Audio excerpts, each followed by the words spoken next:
relação a ciência de cargas e aerovelocidade. Nós concluímos que cargas é uma coisa que, na teoria, todo mundo já faz. E que a aerovelocidade é uma coisa nova. Então, esse ano, veio aqui para apresentar para a gente sobre a nova tecnologia.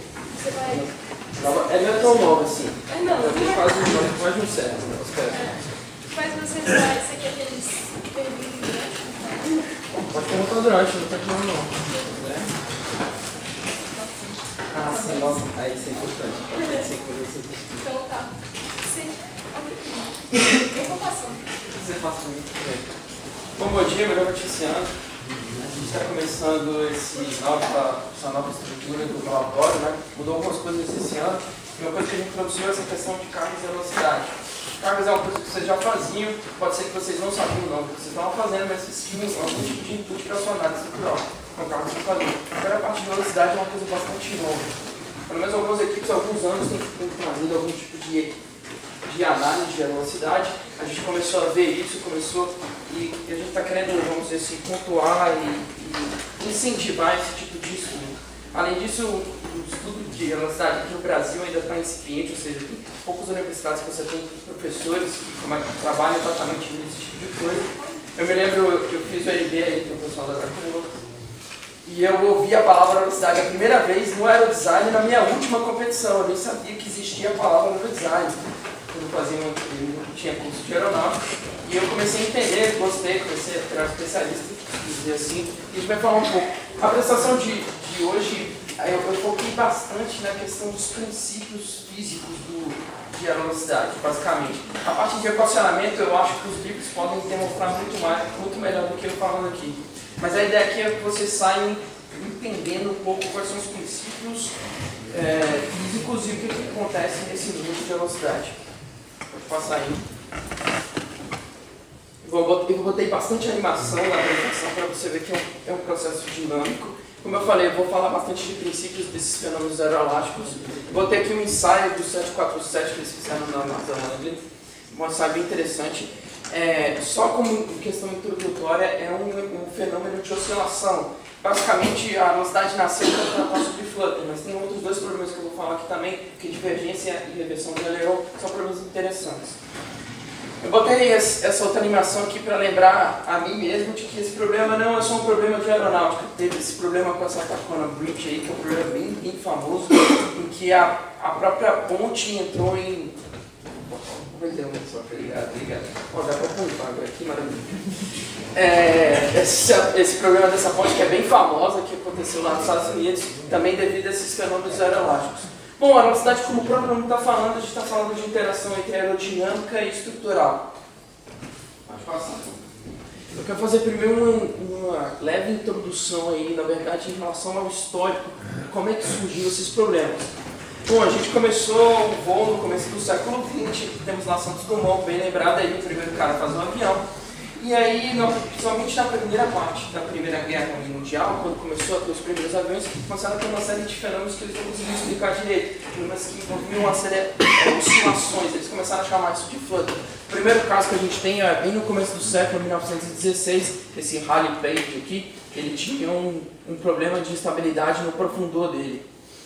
Outro problema também que aconteceu em 1918, aí já não era exatamente flutter, mas era um problema de divergência, ele não é tão de oscilação, a gente vai ver depois um videozinho de divergência, tem um Fokker V7. O que começou a acontecer é que os cientistas começaram a falar, agora nós temos que estudar esse fenômeno, as aeronaves estão caindo. Tem dois caras aqui que eu acho que eu botei que são bastante importantes para essa historiografia do que aconteceu. Um desses caras é o Theodor, sim. Nem sabia ler o nome. Ele chegou a dar aula no ITA aqui por uns 2 anos. E ele tem um report que é muito famoso, que é esse 496, inclusive eu vi que é um dos reportes mais citados da história. Em 1975, ele basicamente estudou a questão da aerodinâmica não estacionária, que é bastante importante para entender esses fenômenos. Outro cara também bastante importante é o Wissenhoff. Inclusive ele tem um livro que é muito, ele é como se fosse a Bíblia da velocidade. Em 1955 ele chegou e falou, gente, a velocidade é isso aqui. Outros problemas que aconteceram também depois da Primeira Guerra Mundial, isso um pouco depois, tem um problema famoso do Lockheed L-188, o elétrico, aconteceu em 1959. Eu acho que esse São dois eventos que aconteceram. Teve perda total da aeronave, ou seja, todos os tripulantes morreram. Isso foi bem emblemático para a história de velocidade. Mas, principalmente, resumindo isso aqui tudo, eles começaram a entender que esse problema ele tinha duas questões que eram bastante importantes. Uma era a pressão dinâmica, ou seja, era um fenômeno que acontecia numa velocidade específica, numa altitude específica e, principalmente, focado em flexibilidade. A gente pode ver que na Primeira Guerra Mundial você tinha avião feito basicamente de madeira. A gente teve uma evolução, os caras falaram, vamos resolver esse problema, começaram a fazer avião de metal. Isso diminuiu a flexibilidade, aumentou a rigidez, esses problemas começaram a diminuir um pouco, apesar que em 1959 você ainda tem alguma coisa desse tipo. Esse diagrama aqui de Collar, esse cara aqui, o Collar, em 1946, ele conseguiu definir bem exatamente o que é, vamos dizer assim, a velocidade. Ela, na verdade, é a interação entre essas três grandes forças. As forças aerodinâmicas, forças estáticas e forças inerciais. As forças estáticas com as forças inerciais, a gente tem nessa interação entre as duas coisas, você tem a dinâmica estrutural, ou vibrações, algo que provavelmente todos vocês têm na faculdade. As interações entre as forças aerodinâmicas e forças inerciais, estou falando de forças iniciais, estou falando de distribuição de massa na aeronave. Forças elásticas, flexibilidade, e as forças aerodinâmicas, as forças que você tem no escoamento. Né? Você tem basicamente a estabilidade dinâmica, que é uma coisa que a gente tem analisado tradicionalmente. Mas uma coisa que a gente tem nova aqui em velocidade é a chamada velocidade estática. São a alteração das forças aerodinâmicas com as forças elásticas. Principalmente você vai ter dois grandes problemas que eu vou citar daqui a pouco. É o que a gente chama de reversão de controle e divergência. E aqui no meio do coração dessas três, você tem a chamada estabilidade dinâmica, que você tem exatamente o problema de flutter. Flutter, eu quero que você saia daqui, muitas pessoas confundem flutter com ressonância. Não é uma ressonância, ela é uma auto-oscilação, ela é uma característica da aeronave que acontece numa velocidade específica para uma dada rigidez. Pode passar aí. Bom, continuando aí da questão do histórico, o que a gente tem aqui? Eu botei de um artigo que eu achei bastante interessante, ele fala do histórico, do que está acontecendo com as aeronaves, principalmente na parte comercial do mundo. Duas coisas que eu botei, eu estava falando de flexibilidade, estava falando de pressão dinâmica de velocidade. Aqui a gente tem uma questão de anos aqui, de 1920 mais ou menos até o ano 2000, e aqui a velocidade de cruzeiro 500 km por hora. A gente pode perceber que é claramente que a velocidade de cruzeiro tem aumentado, principalmente nas aeronaves comerciais. Você lembra que eu falei desse L-188 aqui, ó, essa setinha aqui, ela está mostrando até os aviões de pistão, né? E daqui para cá turbojato, né? Jato, turbojato, esse tipo de coisa. Você vê que você tem um crescendo aqui de velocidade, aí você tem aqui o que a gente chama dessa barreira mais ou menos transônica. Aqui você não tem o Concorde podia estar aqui um ponto fora da curva, mas principalmente você tem a inversão aqui das os aerofólios supercríticos, asas supercríticas, mas principalmente você tem uma evolução aqui na velocidade das aeronaves. Outra coisa que a gente pode notar aqui dessa evolução de 1950 até 2000 é que também eu botei aqui a razão de aspecto, ou seja, o alongamento das aeronaves. É difícil você tentar medir, talvez botar num gráfico, como é que uma aeronave é mais flexível que a outra. Mas talvez você possa comparar a razão de aspecto, ou seja, o alongamento da aeronave. Mais ou menos você pode dizer que quanto maior o alongamento para um determinado material, você vai ter uma flexibilidade maior. A gente pode ver que essas coisas também, o alongamento também está aumentando, porque você quer diminuir o consumo de combustível. Né? Então você está tendo um problema aqui no mundo. Teoricamente, você olharia para esse cara aqui, você fala assim, quanto maior a velocidade, quanto maior a flexibilidade, você vai ter problemas aeroelásticos, problemas de flutter. E isso realmente está acontecendo. Eu vou ter um exemplo aqui do Boeing 787, só para vocês terem uma ideia. Um avião que saiu há pouco tempo, né? Ele em voo, ou seja, voo nivelado, ele chega a defletir a asa dele quase 3 metros, 10 feet. É bastante. Eu nunca tive a oportunidade de voar no 787, mas acho que eu queria ficar bem na asa só para ver. Na hora da decolagem ele já libera bastante a asa. Então essa questão de flexibilidade é uma questão importante. Aí vem a pergunta. Próximo. Foi? Não foi? E o aerodesign? E o aerodesign? Essa aqui é uma equipe, foi o pessoal da PUC de 2012, eles tiveram exatamente esse problema. Você pode falar, pô, Tiziano, as velocidades são muito baixas, a gente está falando de 16, 20 metros por segundo, mas mesmo assim a gente teve esse tipo de problema. Por quê? Você está aumentando a eficiência estrutural, o que você está fazendo? Você está tirando o peso da sua aeronave, você está aumentando a flexibilidade dela, tirando a rigidez. e para uma determinada velocidade o flutter vai acontecer. Eu até, nesse videozinho aqui, eu estava narrando a competição, mas eu apareço aqui de bonezinho daqui a pouco. Poderia mostrar um pouquinho mais. Mas basicamente isso aconteceu. Aí, ó, eu estava aqui, ó. Eu tinha acabado de. Estava eu e o Esteban, e eu tinha acabado de explicar a flutter, tentar explicar o flutter para a galera lá, que eu fiz complicado. Né? Mas eu tinha acabado de falar sobre isso, eu fiquei bastante emocionado. O avião caindo, mas você tinha acabado de falar sobre o fenômeno. Eu falei, olha lá, aconteceu, acabou de acontecer. Bom, como resolver esse problema, gente? A gente tem um problema, as aeronaves estão ficando mais rápidas. Vocês vão ter que começar a ter esse tipo de problema. Como resolver esse problema? Bom, normas. Normalmente é assim que a gente resolve as coisas da aeronáutica. Esse capítulo aqui, tanto na FAR 23 quanto na FAR 25, que é o capítulo 629, é para falar especificamente sobre a velocidade. Ele fala o seguinte: deverá ser comprovado através de uma metodologia específica que a aeronave estará livre dos fenômenos de flutter, reversão de comando e divergência, que eu vou explicar um pouquinho depois. Dentro das condições de operação do envelope do diagrama VN, para todas as velocidades desse envelope. Ou seja, dentro do envelope você não pode ter nenhum tipo de problema aeronáutico. Também deve-se considerar esses fenômenos não ocorram no caso de falha ou alteração de projeto. O que ele quis falar com metodologia específica? Bom, basicamente, talvez você tenha 3 grandes grupos de metodologia específica. Um é você pode ir para a parte de ensaio em voo, fazer o famoso FFT, tem uns vídeos interessantes no YouTube, tem um especial do Discovery Channel que eles fizeram sobre o 380, um voo muito legal. Você praticamente instrumenta o seu avião com um acelerômetro, você voa, você tenta acertar ele de algum jeito. Eu vou tentar explicar por que a gente tem que acertar, porque que o fenômeno de velocidade está ligado aos modos de vibração da aeronave. E aí você tira os dados e mostra que a tendência dá um amortecimento da aeronave, que a aeronave é estável. Outra coisa que é o que a indústria está caminhando bastante, caminha cada vez mais, é para um tipo de análise de engenharia. Na questão do ensaio de flutter, você precisa comprovar, ou seja, você precisa voar até a VD, por isso que esse ensaio é legal. O avião mergulha, ele vai na maior velocidade possível que ele pode chegar, e aí você tem um ensaio. Na questão de análise de engenharia, você pode fazer uma análise de engenharia com elementos finitos, esse tipo de coisa. Você tem que pelo menos comprovar na FAR 23 até 1.2 da VD. E talvez o critério que seja mais simples seja você usar dados empíricos, ou seja, uma mistura entre uma questão de ensaio, você fazer um GBT, eu vou falar um pouquinho de GBT, misturando com um tipo de análise, você chegar onde está essa velocidade de flutter. Como eu falei, a velocidade de flutter está ligada à pressão dinâmica. Então o que acontece? A sua aeronave vai ter uma velocidade de flutter, não importa o quão rígida ela seja. Se ela for muito, muito rígida, essa velocidade vai estar muito, muito longe da VD, ou seja, de onde você opera. Então está tudo tranquilo. Então eu vou ficar voltando sempre ao diagrama, porque eu acho que é bem didático para vocês começarem a entender como é que funcionam essas interações.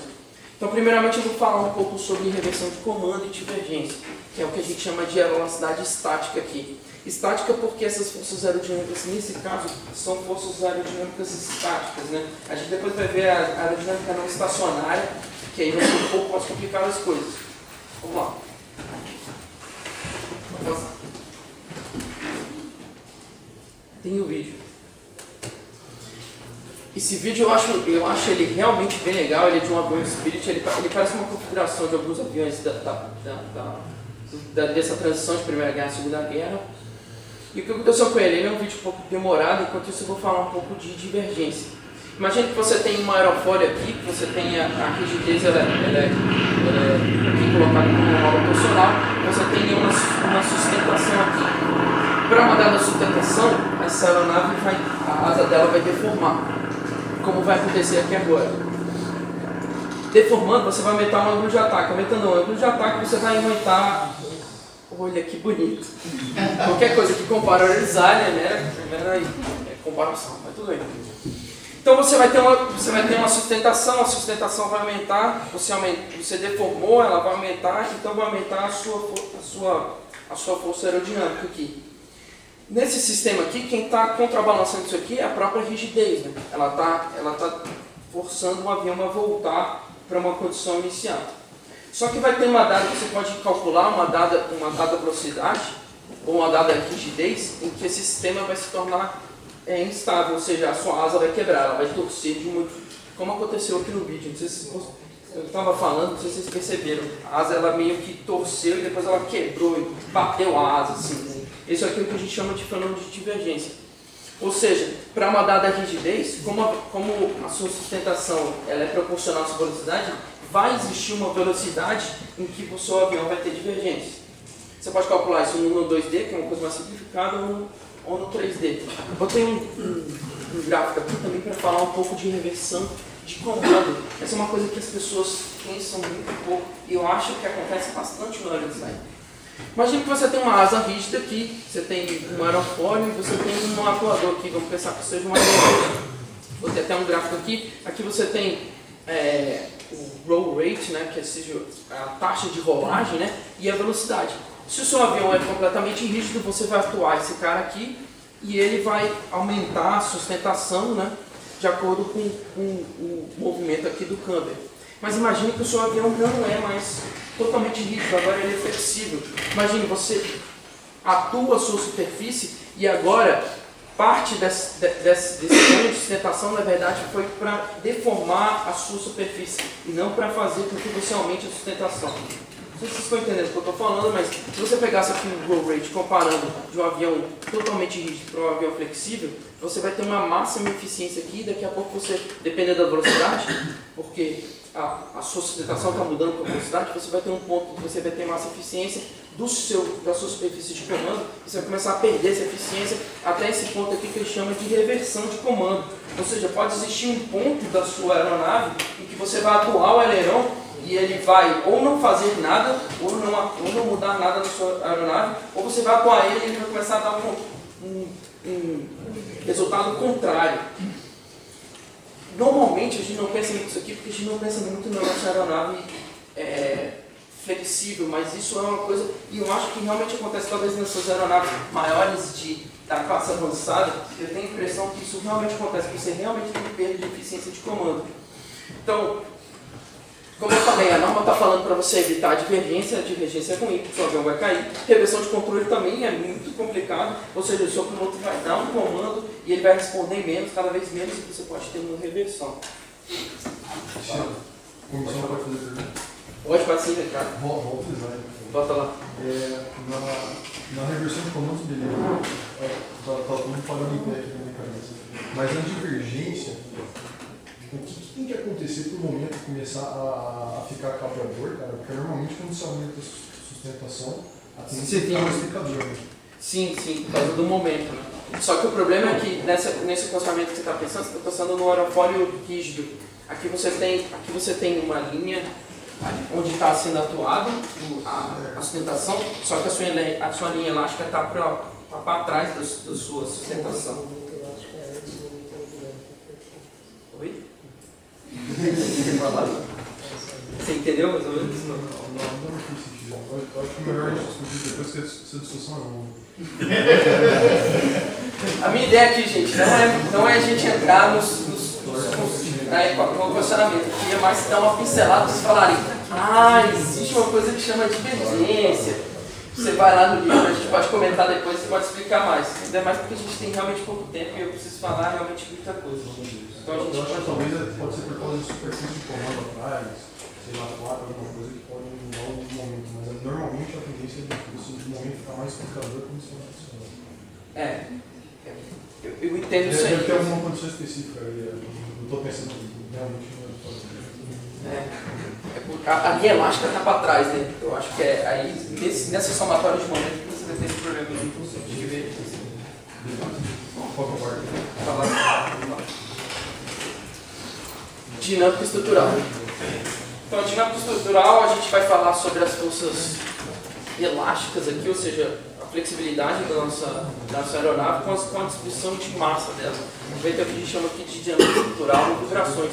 É uma coisa que a gente estuda na faculdade, pelo menos em mecânica a gente vê bastante. A minha ideia aqui de falar de dinâmica estrutural é mostrar que qualquer coisa vai ter uma dinâmica estrutural, ou seja, ela vai ter alguma espécie de modo em que ela vibra. A sua dinâmica estrutural, na verdade, vai ser a somatório, mais ou menos, do seu modelo inicial, do jeito como é que é a aeronave, como é que a massa está distribuída da aeronave, mais o seu modelo, vamos dizer assim, elástico, ou seja, como é que a flexibilidade está atuando na sua aeronave. A partir disso aqui você vai ter esses modos de vibração. Eu botei aqui uma asinha, isso aqui é um bend, né? Mas a ideia é que a sua asa, o seu avião, ela vai ter uma série de modos de vibração. Se você pensar num conceito talvez mais simples, uma massa com uma molinha, você vai ter vários modos de vibração. Um deles é esse cara aqui, outro, você vai ter vários tipos de modos de vibração. Só que você expande esse tipo de pensamento para uma asa como um todo. Você vai ter vários graus de liberdade aqui, cada grau de liberdade vai ter um modo de vibração. Esses modos de vibração aqui, eu até botei uma figura, normalmente a gente tende a olhar para os modos de vibração olhando para as linhas nodais, a gente normalmente caracteriza esses caras. Eu costumo falar que dar nome para modo de vibração é que nem dar nome para filho. Você olha para o cara e fala, esse aqui parece um vento, esse aqui parece um torno. Normalmente esses modos com baixa frequência são fáceis de você olhar e falar, não, esse cara é um bend, ou seja, uma flexão, esse cara é uma torção. Quando as frequências vão começar a aumentar, você vai ter umas coisas mais complicadas, aí é um tanto mais difícil. Mas normalmente a gente olha para essas linhas nodais. O que são essas linhas nodais? São pontos em que você não teve deslocamento para aquele determinado modo.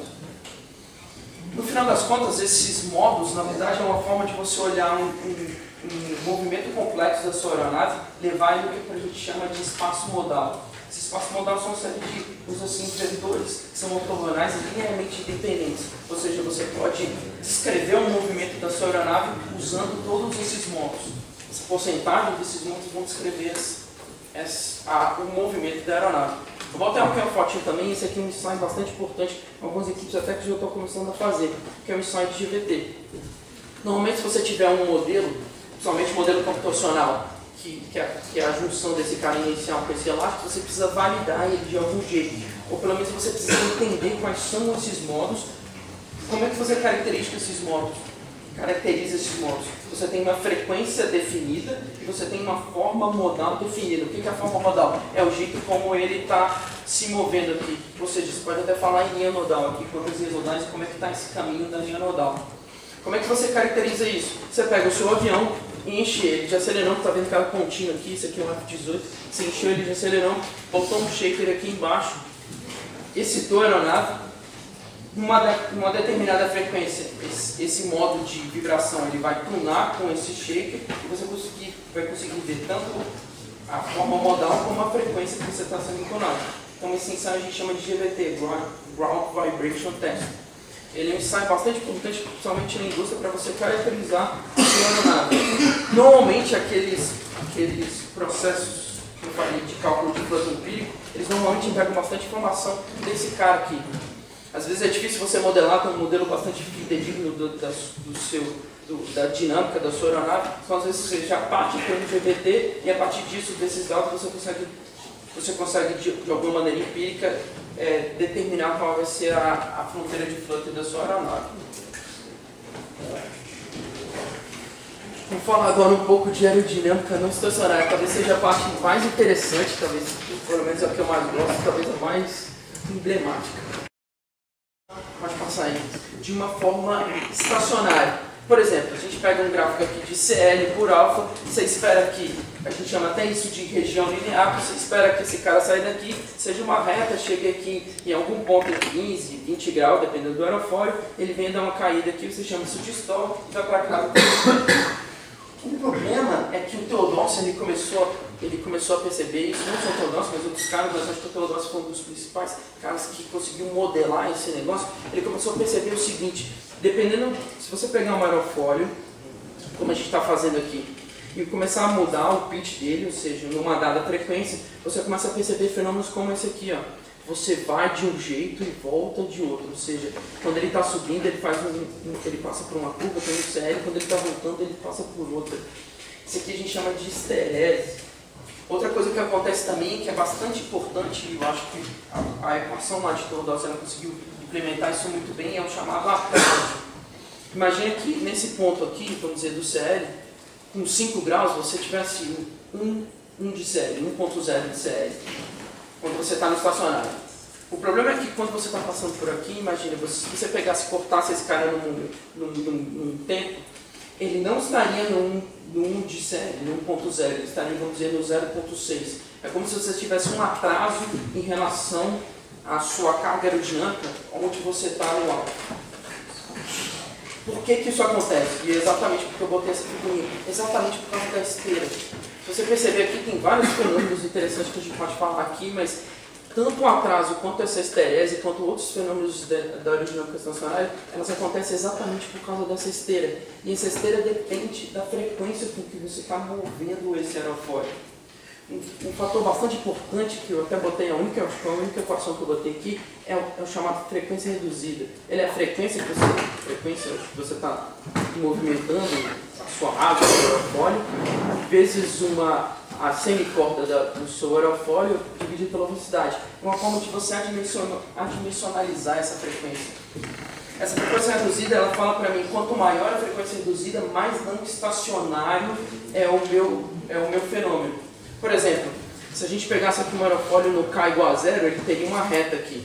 Se você for aumentando essa frequência reduzida, ele cada vez vai se tornando mais uma elipse aqui. Quando você vai aumentando a frequência reduzida, a tendência também você aumentar o atraso em todos esses fenômenos. Por que a gente está falando isso? A gente está falando de modos de vibrar. Então, cada modo tem uma frequência diferente. Então, cada modo ou cada movimento que a aeronave for fazer numa determinada frequência vai ter uma característica diferente de frequência reduzida. E o campo de pressão e a sustentação vai se comportar de uma maneira diferente. No final das contas, mais uma vez, eu não quero entrar em muitos detalhes aqui, eu quero que você só tenha em mente que a aerodinâmica não estacionária é uma coisa diferente da aerodinâmica estacionária e ela depende bastante dessa frequência reduzida. Ela está dizendo como o estacionário é esse musculamento. Vamos falar aqui um pouquinho de flutter. Vamos lá. Qual é o efeito dessa aerodinâmica não estacionária nos meus modos de vibração?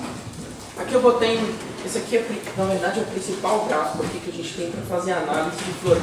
A gente chama ele de VGF, né? Aqui você tem frequência por velocidade, e aqui você tem frequência por, amortecimento por velocidade.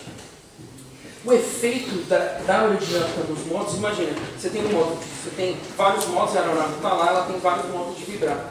O que acontece quando você bota a questão aerodinâmica aqui é que a frequência desses modos ela começa a ser alterada. Normalmente você tem esse tipo de acoplamento que a gente chama de torção-flexão.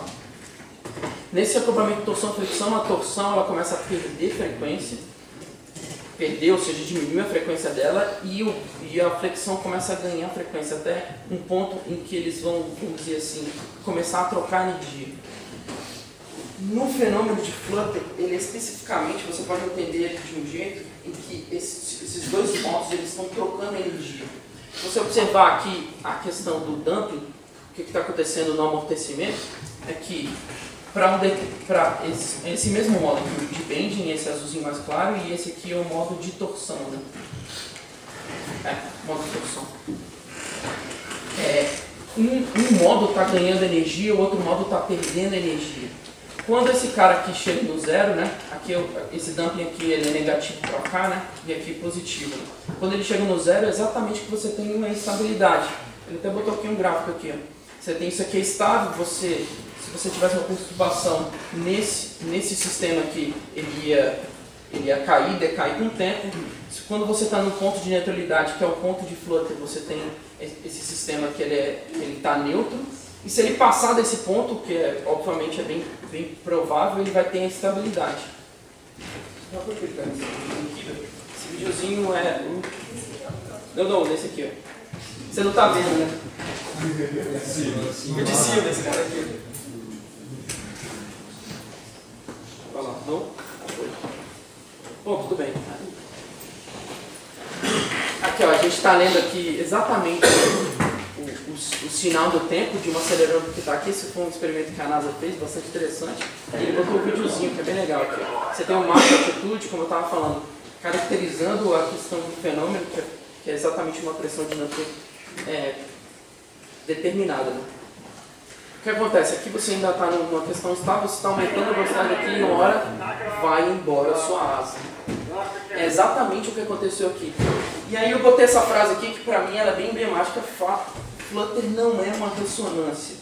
Algumas pessoas pensam que Flutter é o seguinte: você tem um aerofólio, você tem uma esteira aqui, e por um acaso essa esteira ela entra numa frequência determinada e ela começa a excitar os modos daqui. O problema disso, eu estava comprando um laser para mim.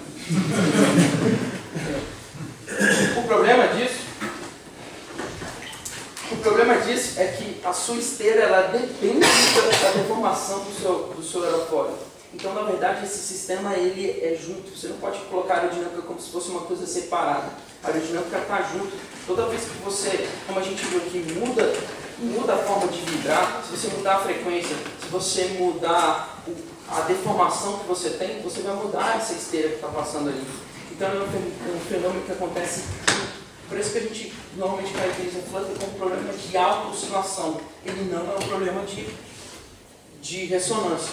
O problema de ressonância, você teria uma fonte externa que independe do sistema, e ele que está botando energia no sistema. Nesse caso aqui, os dois modos estão trocando energia, mas no final das contas eles estão pegando energia do escoamento e transformando para uma energia de movimento. Inclusive tem umas pesquisas legais em relação a isso aí, os caras tentando gerar energia com piso elétrico, uma série de coisas. Eu botei esse outro GIF aqui para mostrar que isso não é um problema exclusivamente de água, você pode ter problema na sua superfície. Esse é outro experimento que foi a NASA que fez também. Nesse caso aí, não foi destrutivo, a gente chama esse cara de LCO, porque tem algumas não linearidades associadas a esse cara, ele tem uma amplitude máxima. Mas você pode ver exatamente que a partir de um certo momento ele começa a vibrar e chegando numa determinada velocidade. A forma como ele está vibrando tem a ver com os modos dele. Certo? Tá. Chegando já nos finalmente, métodos de resolução de Flutter. Então, para entrar aqui na especificidade de falar sobre os métodos, porque como eu falei, eu vou botar uma bibliografia aqui, depois vocês podem ler. Mas eu acho que o conceito mais importante que vocês têm que entender é que para você resolver Flutter, ou seja, para você entender onde está a sua fronteira de Flutter, você precisa de uma espécie de modelo de aerodinâmica, você precisa descrever a sua aerodinâmica, mas junto com o seu modelo estrutural. Nesse caso, o seu modelo estrutural aqui já está contemplando a sua descrição de massa também. Então, ela é uma coisa interativa. Eu até botei aqui um diagrama para vocês entenderem direito. Essa é uma questão bastante importante. Você não resolve a sua aerodinâmica, depois fala assim, resolvi a aerodinâmica, agora eu tenho um campo de pressão, agora eu vou lá na minha estrutura e coloco a carga e agora eu resolvi tudo. Isso é talvez uma questão de carga. Aqui na velocidade você precisa resolver as duas coisas juntas. Porque, como eu expliquei aqui, a cada vez que você deforma, a cada vez que você faz alguma coisa, o seu campo de pressão muda. Então as duas coisas estão interagindo ao mesmo tempo. Aqui eu botei ali, eu botei aqui as equações aerodinâmicas. Quando eu pensei nisso aqui, eu estava falando até em Mesh Finance, porque normalmente é o que a gente usa na indústria. Tem algumas pessoas até que perguntam hoje em dia se usa ainda Mesh Finance na indústria. A gente de velocidade usa Mesh Finance pra caramba. Por quê? Imagina quantos cálculos você precisa fazer de interação para você chegar num movimento complexo quanto esse aqui. São muitas interações. Então o Mesh Finance é muito rápido para resolver esse escoamento. Outra coisa também que é importante, principalmente na aerodinâmica estacionária, o que a gente está se preocupando não é exatamente o que o cara da aerodinâmica estacionária está se preocupando. Então o Mesh Finance tem uma boa resolução para esse tipo de coisa. Então você tem aqui o seu Mesh Finance e tem o seu modelo FEM aqui, que normalmente a gente tem na indústria. Esse cara aqui passa os deslocamentos. Quem faz essa transição aqui, a gente chama desses modelos aqui, a gente chama de SP-Line, ou seja, ele está passando informação de um cara para outro cara. São normalmente dois modelos separados. Esses SP-Lines, eles passam os deslocamentos e as velocidades em determinados grids, vamos dizer, do FEM. E esse cara aqui, então, vamos dizer que você começou a sua simulação, você tem um determinado alfa, e ele passa aqui as forças aerodinâmicas e o seu carregamento para cá. Ele deforma, passa os deslocamentos e volta para cá. Aí ele chega em outra posição. Até você ter uma interação que você vai chegar numa questão dessa, onde você tem os modos, e aqui essa animação é legal, porque aqui ele está mostrando a variação do CP para um determinado modo da aeronave aqui. Ó. Dá para ver o quanto o CP muda aqui em relação a esse negócio. Essa interação desses dois caras aqui que você vai ter a análise de estabilidade ou a sua resposta estrutural. No final das contas, a gente chama de aeroelasticidade, normalmente, a galera que faz cálculo de estabilidade, ou seja, aquele ponto lá de Flutter. Mas você pode usar esse mesmo modelo, desse mesmo conceito, para você calcular a sua resposta aeroelástica, que a gente chama também de cargas dinâmicas. As cargas dinâmicas são as cargas devido a esses modos que estão interagindo aqui. Então, no final das contas, você precisa desses dois grandes modelos para fazer essa interação e chegar nessa estabilidade, e calcular a estabilidade do seu avião. Vindo para bibliografias, como eu falei, eu não ia mostrar muitos equacionamentos, a minha ideia aqui foi tentar passar alguns princípios para vocês, algumas coisas interessantes para vocês começarem a pensar. E eu botei aqui uma série de bibliografias que a gente da comissão está entendendo que são bibliografias que podem direcionar vocês para um estudo melhor sobre velocidade. Como eu falei, esse aqui é o Bispenhoff, esse cara aqui é como se fosse, vamos dizer assim, a base de tudo. Ele é de 1955, mas eu acho sinceramente esse livro um pouco difícil de ler. Ele tem uns conceitos, talvez, ele vai muito a fundo, mas ele talvez tenha uns conceitos um pouco mais complicados. Esses dois livros aqui eu recomendo um pouco mais, principalmente o Modern Crossover Elasticity do Doyle, o livro é bom pra caramba. Nesse livro, se eu não estou enganado, ele mostra pelo método PK uma solução de um Flutter 2D, ou seja, de uma seção típica.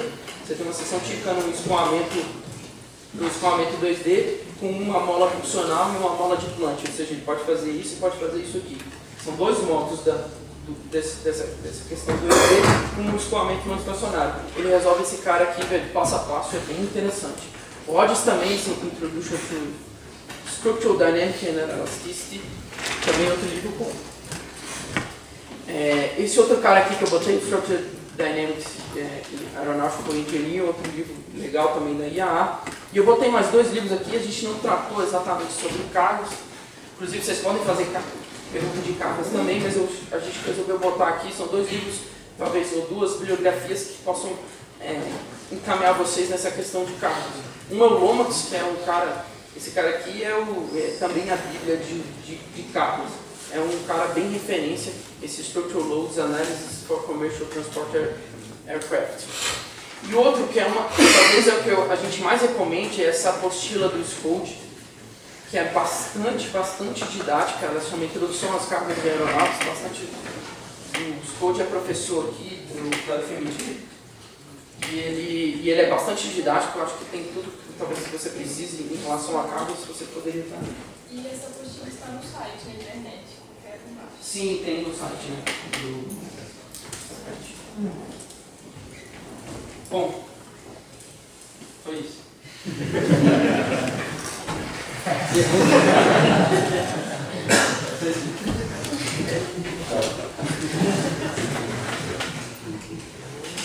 Vocês entenderam o que eu falei, gente?